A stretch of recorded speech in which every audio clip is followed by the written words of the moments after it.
Isang mapagpalang araw sa lahat. Ito si Rolando Lanzos TV. May papakita naman sa inyo mga kanters.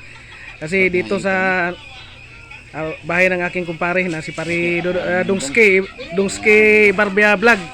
O may papakita sila na palas ka si Freddy. Ay kanyang tiyuhin. Mayroong nakuha na naman sa puno daw ng nyug na binunot niya. Akala niya plastic at sinunog. Ito. Nabunot ito sa puno ng nyug. Kala niya plastic tapos sinunog niya. Hindi daw nasunog. Nagtaka siya. Pero yan ay bato. Yan no. Parang pangil. Kung saan parang ngipon sa parang ngipin ng kidlat ito kasi sa puno ng nyug ito nakatumama tapos binunot lang nila. Yan no.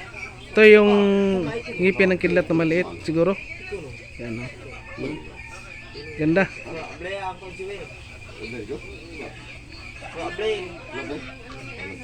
Yan.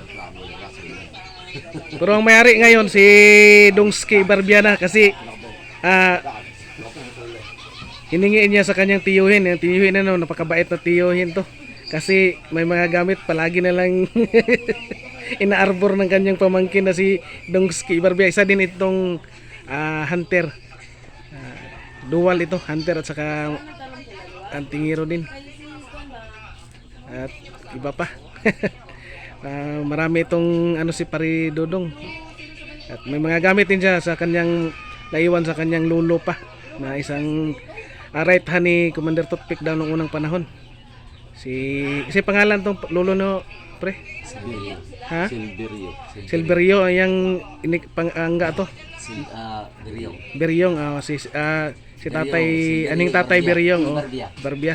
'Yon ang right hand ni Commander Toothpick daw noong unang panahon. At may mga gamit pa dito na naiwan sa kanila, pati na yung si tatay at si Freddy. Ito yung bunso na anak ni Sir Peryong. Isa ding hunter. Yan. Binaniyaan din sila ng mga gamit na kakaiba kasi yung lolo, tatay at saka lolo ni Fredo dong marunong din yun ng hunting. Yan. Ito yung pinangkidlat na maliit. Yan. Ganda. Tunay. Legit ito. At sa mga gusto manglimos, message lang. Baka ibigay. Pero hindi ako hindi man ito sa akin. Kayo na lang mag-usap ni Dungski Barbia. At bisitahin niyo yung kanyang channel si Dungski Barbia, isa din tong vlogger. At maraming salamat. Sana'y gabayan tayo palagi ng Panginoong Diyos at bigyan ng maraming biyaya, blessings. At yung paniniwala natin dito sa mga mutya o agimat, kung matindi yung paniniwala natin, ito may bibigay din sa atin ng swerte at proteksyon sa ating buhay.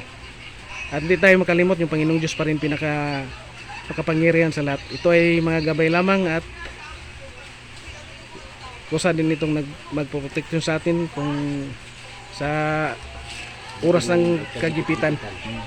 At maraming salamat and God bless ating lahat.